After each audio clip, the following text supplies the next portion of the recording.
ಇಲ್ಲಿನ ಗಡಿ ಇರೋದು ಇನ್ನೂ ಅರ್ಧ ಕಿಲೋಮೀಟರ್ ಆ ಕಡೆ ಇದೆ. ಅಲ್ಲಿಂದ ಈಗ ನಮ್ಮ ಸ್ನೇಹಿತರು ಮೀಟರ್ ಹಾಕೊಂಡ್ ಬಂದ್ರೆ ಇಲ್ಲಿ ಕರೆಕ್ಟಾಗಿ ಅರ್ಧ ಕಿಲೋಮೀಟರ್ಗೆ ಗಡಿ ನಾಟಿದ್ದಾರೆ. ಯಾಕೆ ಇಲ್ಲಿ ಗಡಿ ನಾಟಿದ್ರು, ಯಾರು ಇಲ್ಲಿ ಗಡಿ ನಾಟಿದ್ರು ಅಂತ ನಮಗೆ ಮಾಹಿತಿ ಕೊಡಬೇಕಾಗಿದೆ. ಯಾಕಂದ್ರೆ ಇದು ಆಕ್ಚುಲಿ ತಹಸೀಲ್ದಾರ್ ಮತ್ತೆ ಜಿಲ್ಲಾಧಿಕಾರಿಗಳೆಲ್ಲರೂ ಸೇರಿ ಇದೆ ಮಾರ್ಬಿಟ್ಟಿದ್ರೆ ಗೊತ್ತಿಲ್ಲ ನಮಗೆ. ಕರ್ನಾಟಕ ಆಂಧ್ರ ಪ್ರದೇಶ ಗಡಿ ಪ್ರದೇಶದ ಮರ್ಸನಪಲ್ಲಿ ಗ್ರಾಮದಲ್ಲಿ ಗಡಿ ಗುರುತು ಸ್ಥಳಾಂತರಿಸಲಾಗಿದೆ ಎಂಬ ಆರೋಪ ಕೇಳಿಬಂದಿದೆ.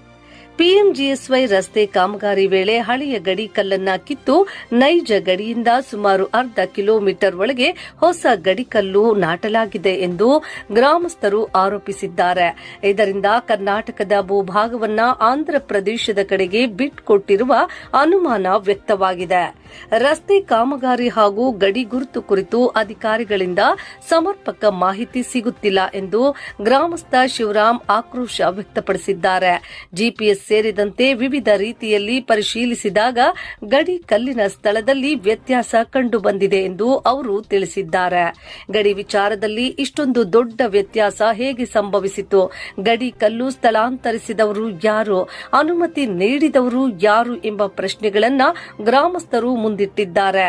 ಕಂದಾಯ ಇಲಾಖೆ, ತಾಲೂಕು ಆಡಳಿತ ಹಾಗೂ ಸಂಬಂಧಪಟ್ಟ ಅಧಿಕಾರಿಗಳು ತಕ್ಷಣ ಸ್ಥಳ ಪರಿಶೀಲನೆ ನಡೆಸಿ ಅಧಿಕೃತ ದಾಖಲೆಗಳು ಮತ್ತು ವೈಜ್ಞಾನಿಕ ಭೂಮಾಪನದ ಮೂಲಕ ನೈಜ ಗಡಿಯನ್ನ